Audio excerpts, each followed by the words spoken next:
Hello, I want to welcome you to the first module of Health Information Technology, Healthcare and Law. That's HIMT 104. My name is Lucy Laharo. It's L-A like to note, H-U-R-R like Ben-Hur, and E-A-U like Eau de Cologne. And I did hear it myself for the first time. It's La-Her-O. Just call me Lucy. It's fine.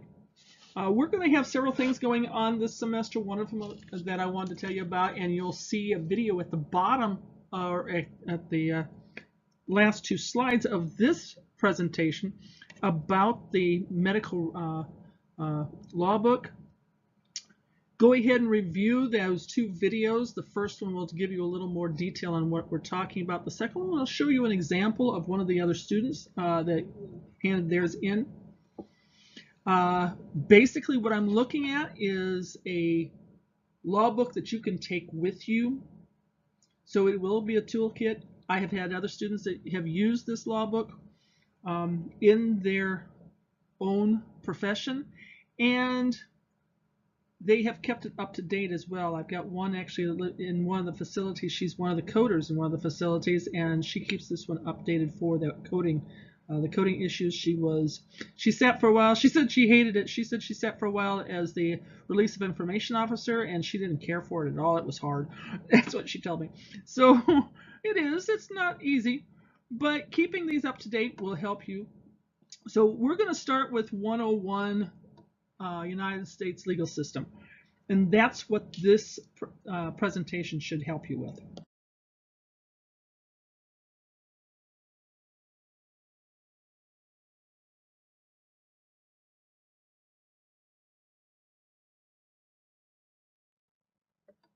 So the objectives we're going to follow this time are differentiate between the concepts of law, privacy, confidentiality, and security of health information.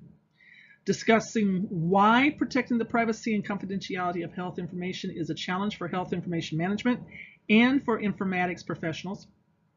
Discuss the difference between a paper health record versus hybrid record and an electronic health record. We're also going to discuss the concepts of ownership, control of the health record, how these concepts relate to the concepts of health record custodianship and stewardship, and the roles and responsibilities of the custodian or steward of health records. And then we're going to define ethics and distinguish between law and ethics.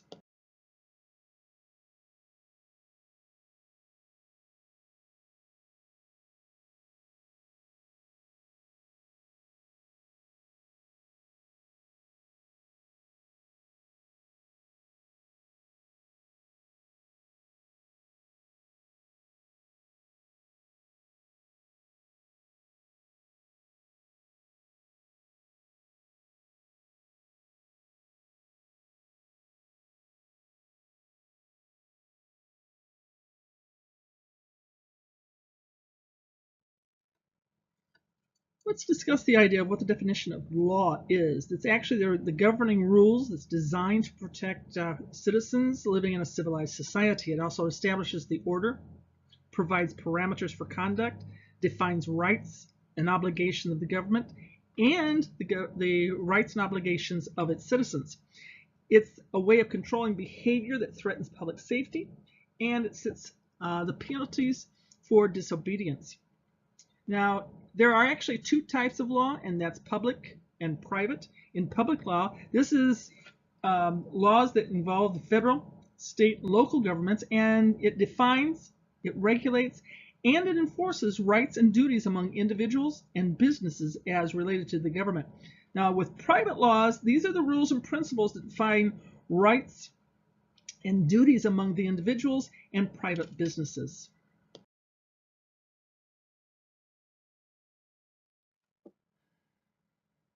The United States healthcare is a trillion-dollar business, regulated by federal and state laws, accrediting bodies, practicing standards, code of ethics, and it serves to protect consumers and providers by requiring accountability for services and privacy, confidentiality, and security of those health information records.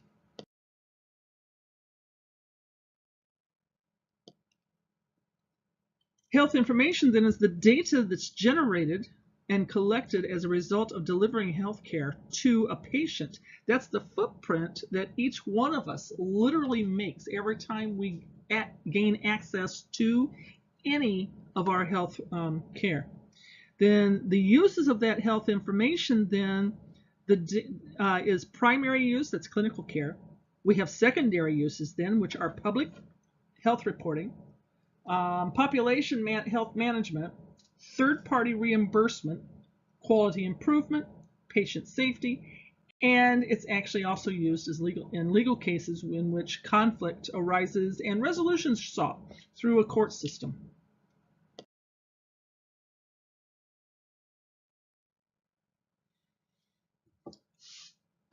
Health information is actually protected under that federal law, HIPAA, which defines health information as any information, oral or recorded, in any form or medium that is, 1, created or received by a healthcare provider, health plan, public health authority, employer, life insurer, school or university, or healthcare clearinghouse, and 2, relates to the past, present, or future physical, mental health, or condition of an individual, the provisions of health care to an individual, or the past, present, or future payment for the provisions of health care to an individual.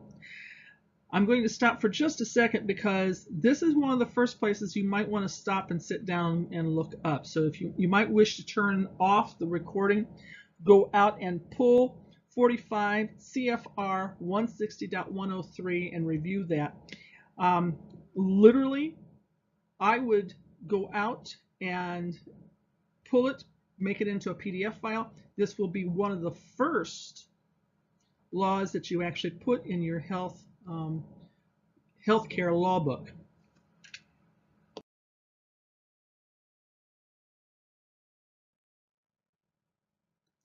There was a push in the past to decrease healthcare costs, and one of the ways in which they were discussing decreasing that healthcare cost was to decrease the amount of medical records that were in paper form because of the, well, let's face it, the care and feeding of paper is very, very expensive. The storage of that would have been, has been in the past, very expensive. So one of the other things that we also looked at, besides decreasing it, would improving quality and safety of the healthcare through the use of information technology. And by doing that, putting it online, putting it into we have backups written into those applications. That, for example, if you have an allergy, it throws up an alert that says, "Hey, there's an allergy here." When you know, so this is one of those that is very interesting to me as to why. So that movement from paper to electronic, and with the health information exchanges, which we'll talk about in a little bit, this enabled the sharing of the information with multiple parties and across multiple boundaries. One of the examples that I always like to give is the idea of, if we go back several, I think it's about a decade now, come to think of it, to the Katrina hurricane.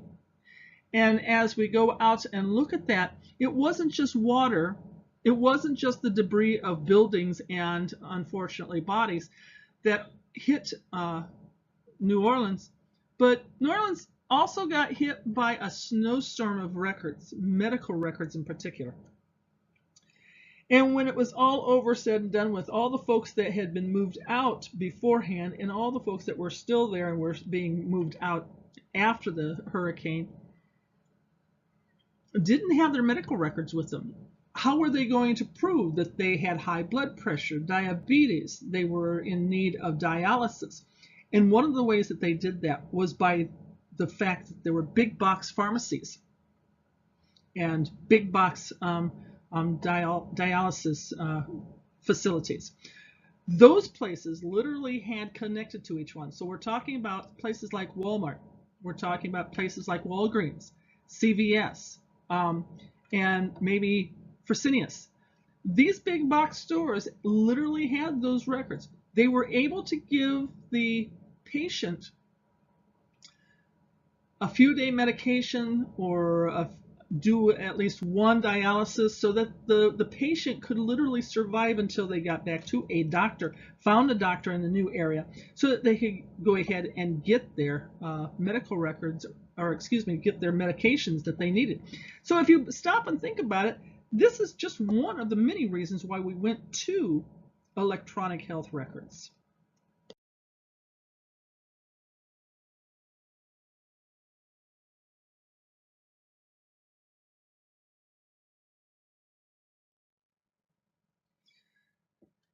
And as I said, many times the public helps us, and the private collaborations working together is what helps to eliminate the legal barriers for shared electronically stored health records. The example here is the National Governors Association, and this roadmapped ways in which states could help improve that health information flow.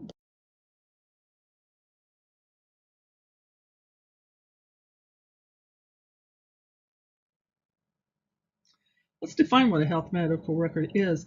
Health information comprises a health record which is defined as individual identifiable data in any medium that's collected, processed, stored, displayed, and used by healthcare professionals.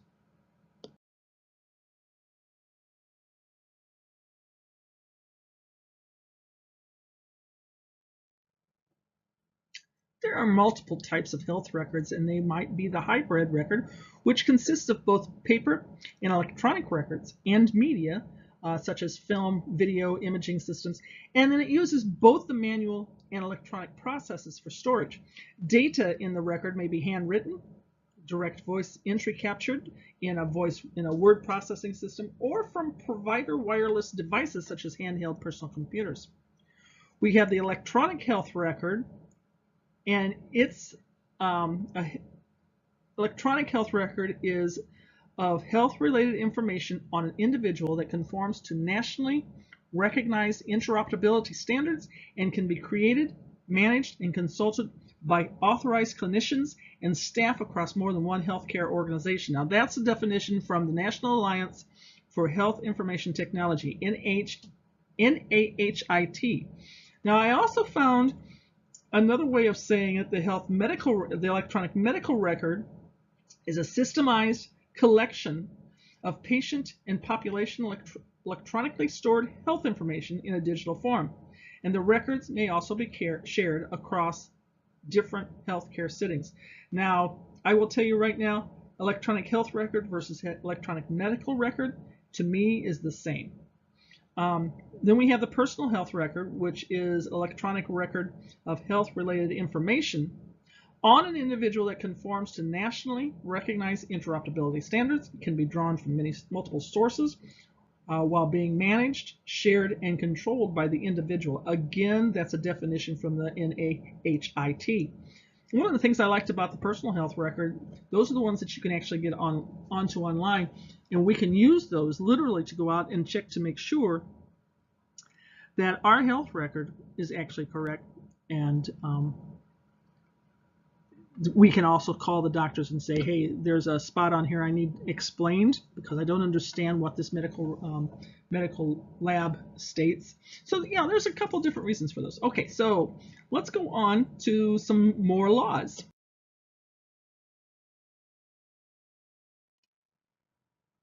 Okay, let's talk a little bit about the protection of those health records and that health information. First off, we had the Health Insurance Portability and Accountability Act of 1996, and that's better known as HIPAA. This is the acronym that stands for a law that was designed to provide privacy standards to protect patients' medical records and other health information provided to health plans, doctors, hospitals, and other care providers. Now, there were two separate rules that came in effect after that, and one was the privacy rule, which came into effect in 2002. This established the national standards to protect individual health records and other personal medical information, and applies to health plans, health clearinghouse, and those healthcare providers that conduct certain healthcare transactions electronically. And then in 2003, we ended up with a security rule, and that establishes the standards, the national standards, to provide the electronic personal health record information that's created, received, used, or maintained by a covered entity. We also had Health Information Technology Economics and Clinical Health Act of the American Reinvestment and Recovery Act of 2009. So the HITECH, that's the Health Information Technology for Economic and Clinical Health, was enacted as part of the American Recovery and Reinvestment Act in 2009, and it was to promote the adoption and meaningful use of the health information technology then. While that ARRA was the economic stimulus bill that was created to help the United States economy recover from an economic downturn that began in 2007, and it also helped to preserve and create jobs and promote the economic recovery. And within that was where the HITECH Act came.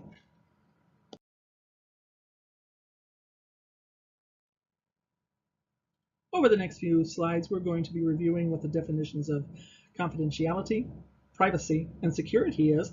And these are the historically key components of private patient-provider relationships. This is the inherent trust that patient information will be kept private and protected from unauthorized use. It's important to understand those differences and how the concepts relate to law.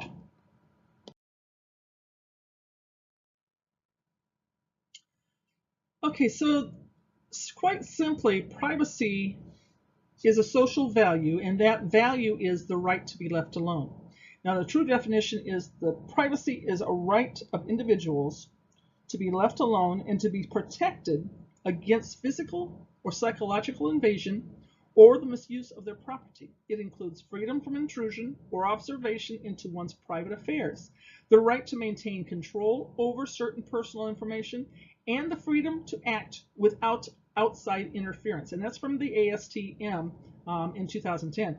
And then Joint Commission got into it and said the right to limit the disclosure of personal information.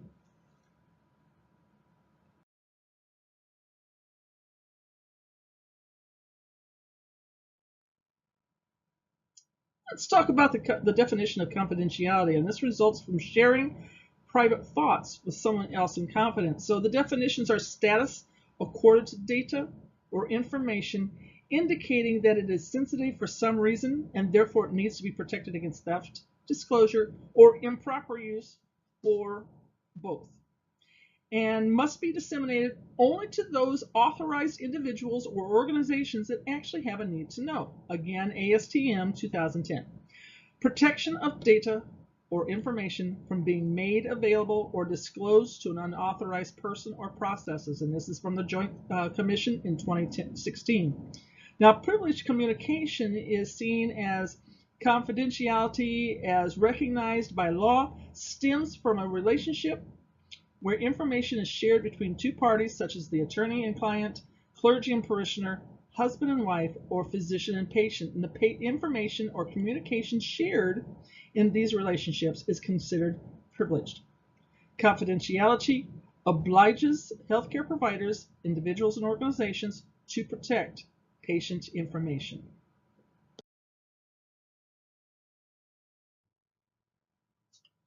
Now, security then relates to the privacy and the confidentiality. It pertains to the physical and electronic protections of information that preserve these concepts.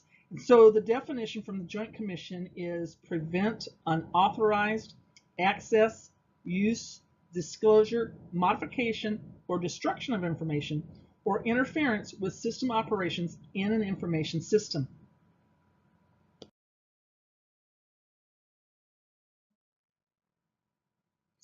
I wanted you to see these next two slides because these are pretty interesting. Technology is changing, and it shows how it was then and how it is now. We wrote letters, and now we send emails and use social media. Business was done in person and in print, and now business is done online using all of our personal information. We stored information on a bookshelf, and now we store it in the cloud. So there are privacy risks.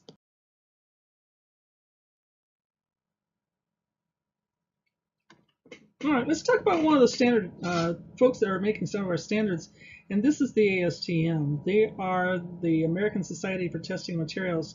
They actually have 12,000 ASTM standards globally, and they improve the lives for millions, et cetera, et cetera. This is from their site at astm.org if you want to go out and look at it.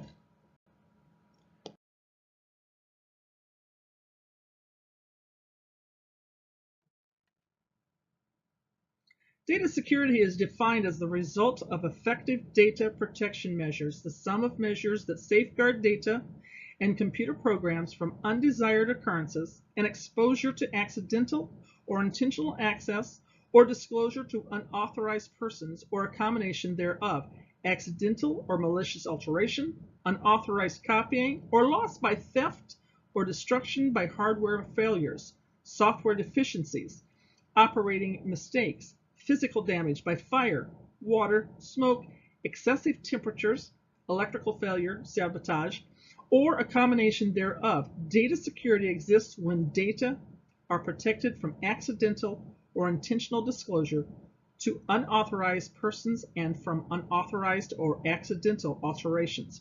So that's what the ASTM said in 2010. This is ASTM E31 on data security.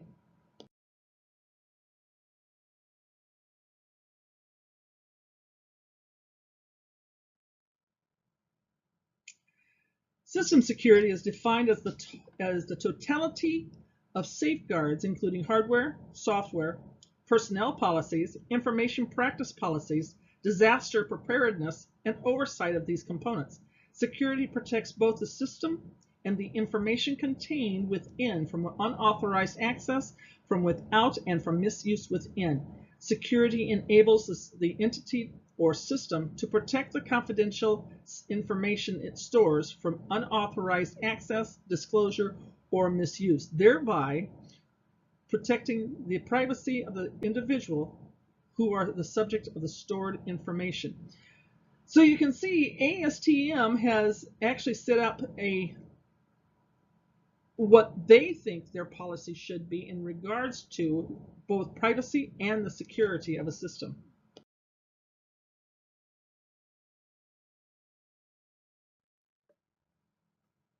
Okay, let's look at the U.S. Code on Information Security, and note in the yellow on this slide is the name of that code as well as a link that you can go out and look at the code. I would suggest printing this and putting it in your law binder. So what it actually says is protecting information and information systems from unauthorized access, use, disclosure, disruption, modification, or destruction in order to provide integrity, which means guarding against improper information modifications or destruction, and includes ensuring information non-repudiation and authenticity. Confidentiality means preserving authorized restrictions on access and disclosure, including means for protecting personal privacy and proprietary information.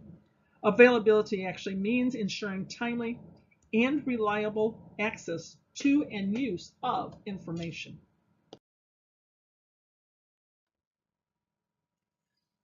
This is a question that has been asked for thousands of years. No, not really. However, who does own the medical record? Is that the patient? Really? So the ownership traditionally is granted to the healthcare provider who actually generates that record. State and federal laws have long upheld the right of the patient to control the information within.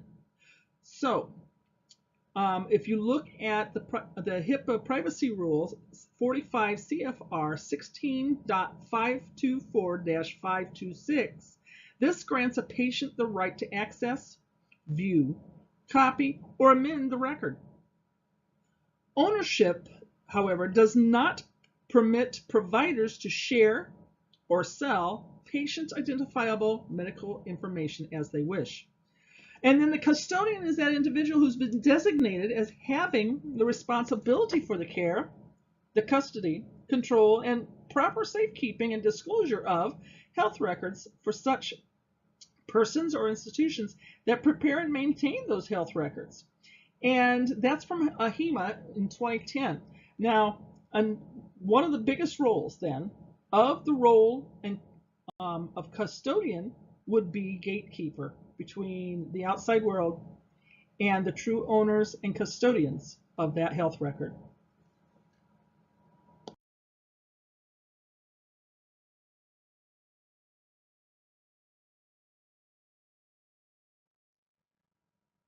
So let's think about this. Stewardship as a component of information governance then, which is the strategic management of enterprise electronic information, including the standards, the policies, and procedures for access, use, and control of that information. This is from Johns in 2015.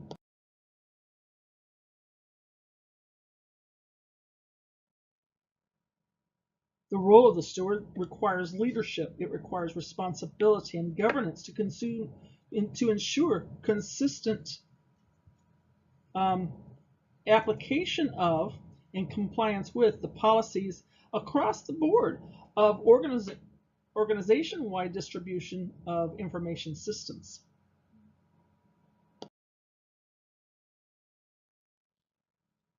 Okay, this is the end of chapter 1. So now we're going to go on to chapter 2, law and ethics.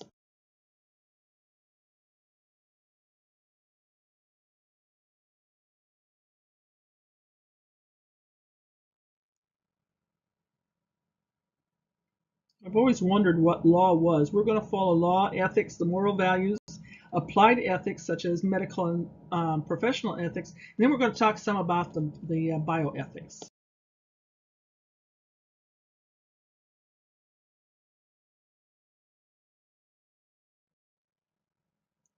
It's interesting to me that I teach not just health information technology, but I also teach informatics, database management, and I teach human-computer interactions. And all of those classes, we discuss ethics, whether it's ethics of the healthcare record, the ethics of a business record, or even the ethics in relating to one another in a gaming environment, computer gaming environment. All of these have a responsibility. And the first question I always ask is, where do we learn our ethics? Where is it that we start with our ethics? And we start with ethics at home. So let's look at with the ethics in healthcare. Let's look at what that has to do. HIM and informatics professionals actually have the responsibility of an ethical responsibility to the patients, to the professions, to their employers. They have patient rights of confidentiality, the patient right of privacy, and then any unethical behavior actually can have some the same repercussions as any illegal behavior.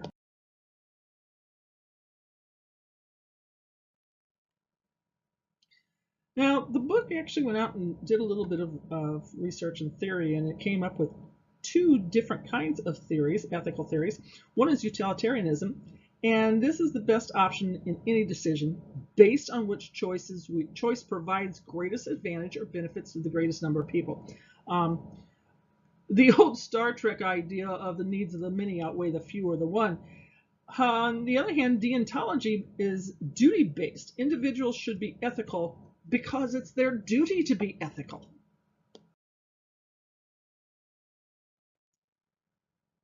We have right-based ethics, which is the primary goal of decision-making, and it should be maintaining the rights of every individual. Then we have virtue-based ethics, which is seeking the good life, an individual's positive moral principles, leading them to do positive moral things. So let's look at some of those ethical principles, and we'll get a little more deeper into them in a few minutes. Autonomy recognizes the right of a person to make one's own decision. Beneficence is doing good, promoting the health and welfare of others, demonstrating kindness, showing compassion, and helping others. Non-maleficence, then, is the old Buddhist idea of do no harm. Justice is the obligation to be fair in the distribution of benefits and risks. Okay, let's get a little bit deeper into all this. Autonomy actually requires an HIM professional to ensure that the patient, not the spouse, and not the third party, makes decisions regarding access to his or her health information. This is the reason why, even though they're married, the wife gives permission for the husband or the child to see their medical records. Beneficence requires the HIM professional to ensure information is released only to the individual who need it to do something that will benefit patients. So that would be such as payment for an insurance claim. The old idea of access only as much as they are required to do their job comes into play here. Non-malfeasance then requires the HIM professional to ensure the information is not released to someone who does not have authorization to access it and who might harm a patient if access were permitted. So newspapers seeking information about a famous person is one of those. And I believe that you covered some of that when you were in HIMT 101. One of the other things that I think about when I see this is the authorization. It says release to someone who does not have authorization to access it and who might harm a patient if access were permitted. So several years ago, when the Prince William and his wife had their first baby, the radio talk show host from Australia contacted the hospital and stated that they were the king and Queen Elizabeth and Prince Philip wanting to have access to the prince's wife's room. When it was found out later on that it was the Australian DJs, the nurse who put it through literally committed suicide, specifically because of what we're talking about here. Her ethics were so high that even though she was fooled through social engineering, and that's the only thing I can say that actually caused it, she literally committed suicide because of this. Now, justice requires the HIM professional to apply the rules fairly and consistently for all, not to make special exceptions based upon personal or organizational perspectives. So it doesn't matter who they are. They have the right, then they should have the access.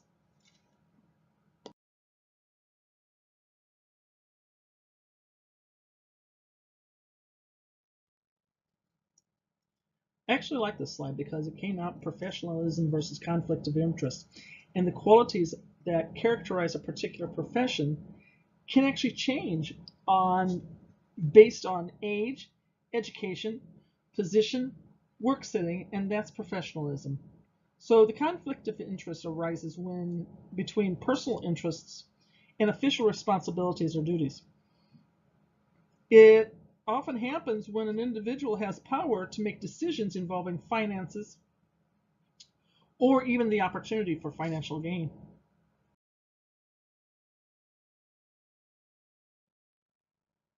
Let's talk a little bit about the Professional Code of Ethics. It reflects the values and principles defined by a profession as acceptable behavior within a practice setting. It's the guiding principles by which a profession governs the conduct of its members. It's used as a benchmark for what constitutes acceptable practice in malpractice, negligence, and/or other litigious situations.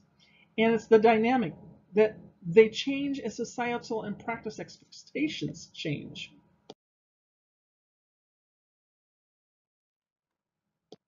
An example of professional codes of ethics that we use to help protect health information comes from different places. One of those places might be the American Medical Association, and that Code of Ethics Principle 4 of the code states a physician shall respect the rights of patients, colleagues, and other health professionals, and shall safeguard patient confidences and privacy within the constraints of law. This is Chapter 3, specifically addresses privacy, confidentiality, and medical records, including electronic data. HIMA will look at all of those, but basically the Code of Ethics are tenets 1, 3, and 4 that specifically address the protecting the privacy and confidentiality of the records. And then Health Information Bill of Rights for protecting healthcare consumers actually lists 7 measures to safeguard the individual rights to lawful access of the personal information, prevent unauthorized access to that information, promote its best possible accuracy, seek proper remedy when any such privilege is violated. And then last and certainly not least is the American Informatics Association, AMIA. And this Code of Ethics, Code of Professional Ethical Conduct specifically addresses the use of patient information in its first ethical guideline and offers ethical guidance as related to patients, employers, colleagues, society, research, and general performance, and addresses ethical issues of vendor use contracts related to the EHR systems, associate devices, and health-related software applications.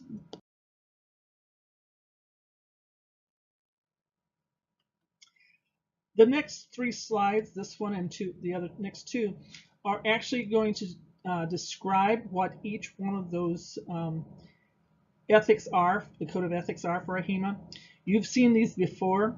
It's advocate, uphold, defend, put service and the health and welfare of persons before self, preserve, protect, and secure personal health information, refuse to participate in conceal unethical practices.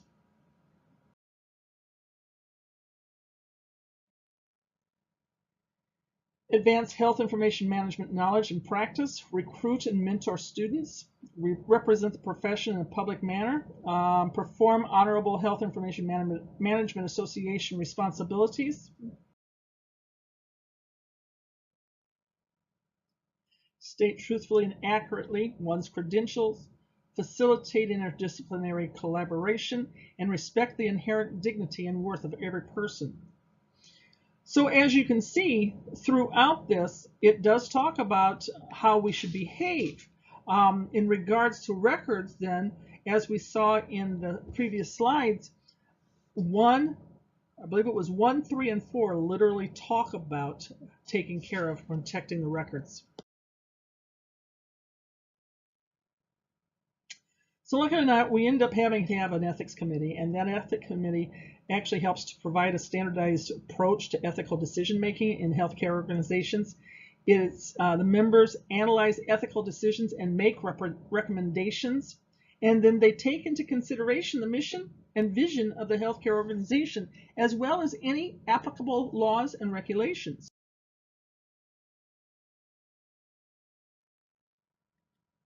And this is one of the things that I like to sit down and look at and play with. And when we were in face-to-face classes, we actually sat and played with a little bit more than what it looks like. But the 7-step ethical decision-making tool is define the problem, seek out relevant assistance, guidance, and support. That means looking for research on it, looking for laws, and etc. And even talking to some people who've had experience in the past with it. Identify alternatives. What else can we do? And then evaluate those alternatives. Make the decision, implement the decision, and then go back and review to make sure it's the right decision. And in the end, when it's all said and done, after we have made some of these decisions, but before it's been put into effect, we have to stop and consider these 3 step checks. This is the Blanchard-Peel ethics check. And those are, is it legal? Is it balanced? And how will it make me feel about myself tomorrow?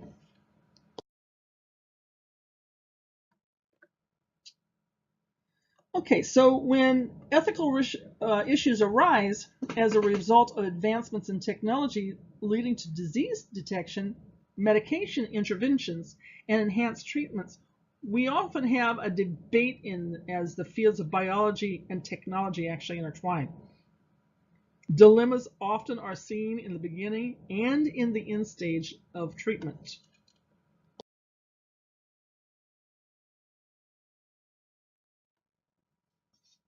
So let's talk about the 3 bioethics bioethics stages. The beginning of life is procreation is actually the beginning of life, and medical issues actually surround that creation. In vitro fertilization, is it ethical? Is it something that all of us can live with? Embryonic stem cell research, there's been a lot of negative publicity about using the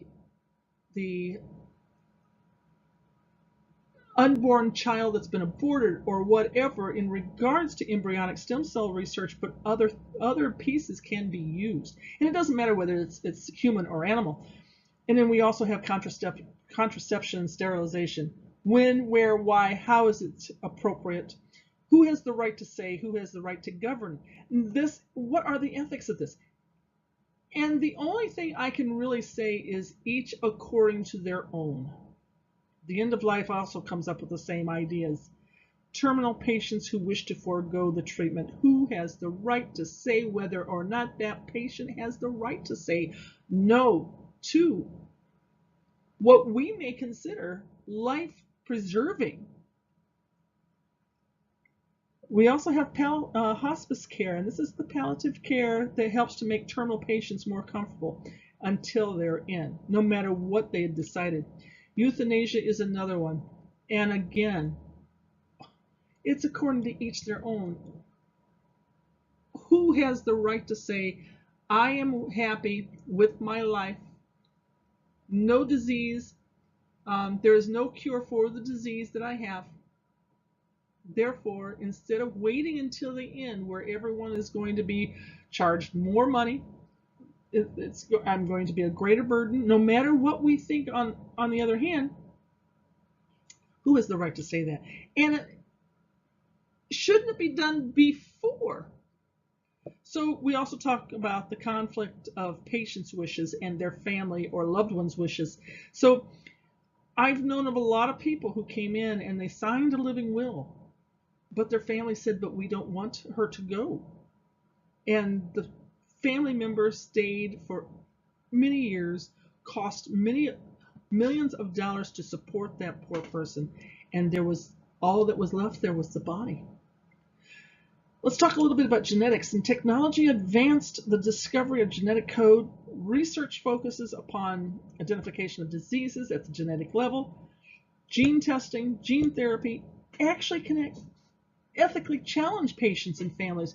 What about that code that they call the Angelina code, where some of us in this world actually just have a code that says we're going to have breast cancer?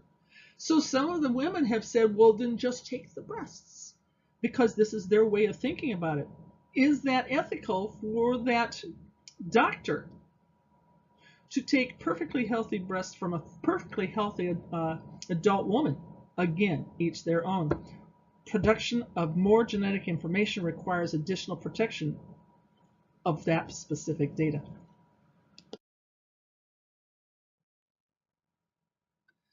So professional codes of ethics impose a duty on healthcare professionals to conform to professional standards of practice, and patients and professionals are presented with ethical decisions. Utilizing standard decision-making models can actually be beneficial in considering all influences, all avenues, and all barriers to make the very best decision. Advancements in science and technology now and in the future actually continue to create ethical issues for patients as well as for the HIM professional.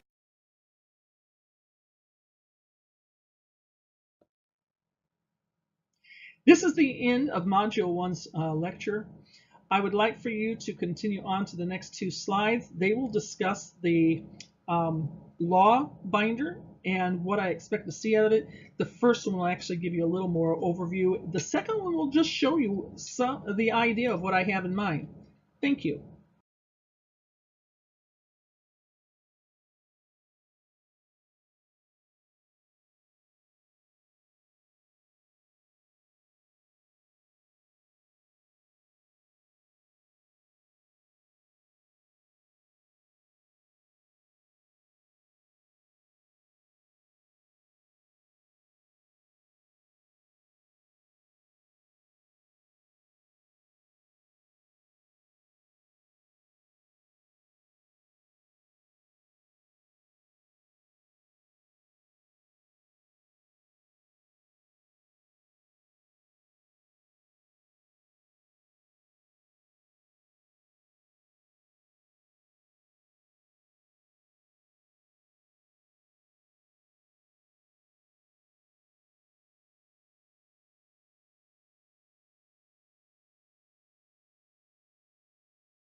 Yes, we'd like to talk to you about what the law book should look like.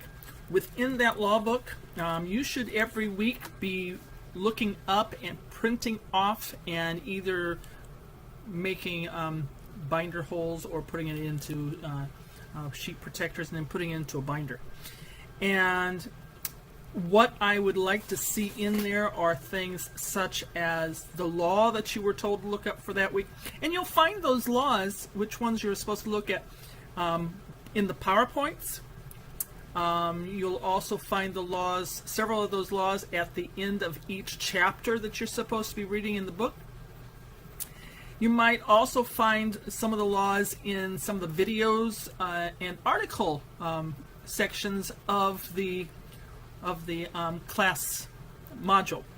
So if you go into module 02, I believe is where it starts, you'll look into the video and articles. We'd like to talk to you about, and as you go down through, you might see a PDF file that has a law name on it. In that law book, might see you should every week something of that sort. Those are the kinds of things I expect to see within that. And either at the end of the semester, then that law book is yours. But I would like to see each week that you turn in a video. What I would like to see at the very least are things such as the law that you were told to look up for that week, and you'll find those laws, which ones you're supposed to look at, might look like in the PowerPoint. At the front of the book, you'll also find the laws, several of those laws at the end of each chapter that you're supposed to be reading in the book. Law, whatever you want to put on it. You might also find some of the laws because you'll be taking the videos and article. You'll be taking this with you to your job class. I have several students who have taken. So if you go into module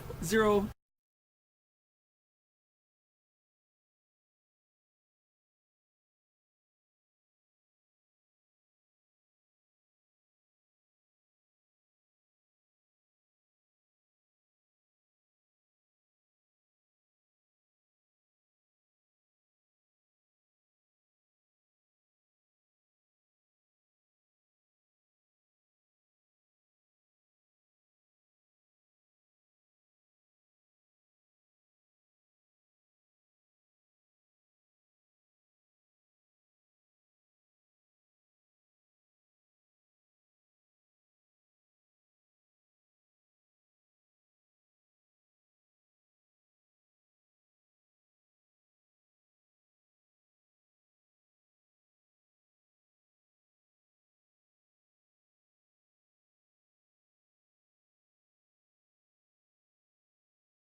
I thought perhaps you'd like to see what one of the students actually made for their law book. And as you can see here, she's got a nice cover on it. It's about a 3-inch law book. She actually has taken this with her when this is just a copy of her law book. She took this with her. I'm going to turn this picture here a little bit. There you go. And you can see she's got all the laws printed off. Right here is a table of contents. And that's basically section by section, is literally module by module. She's got a list of some of the things that we were requiring so that she had the information there for herself. Here is a 24-hour clock that she has sitting in it so that she can keep track of that as well. This right here is a list of, beginning list of her websites that she wanted to look at and keep track of. This first one, Code of Ethics. And you can see that within that is the AHIMA Code of Ethics. Let's see what else is in here. Electronic records to better coding. Next one is federal retention, destruction, maintenance. So you can see how she did this. Here's a release of information toolkit. I'm going to skip ahead a little bit.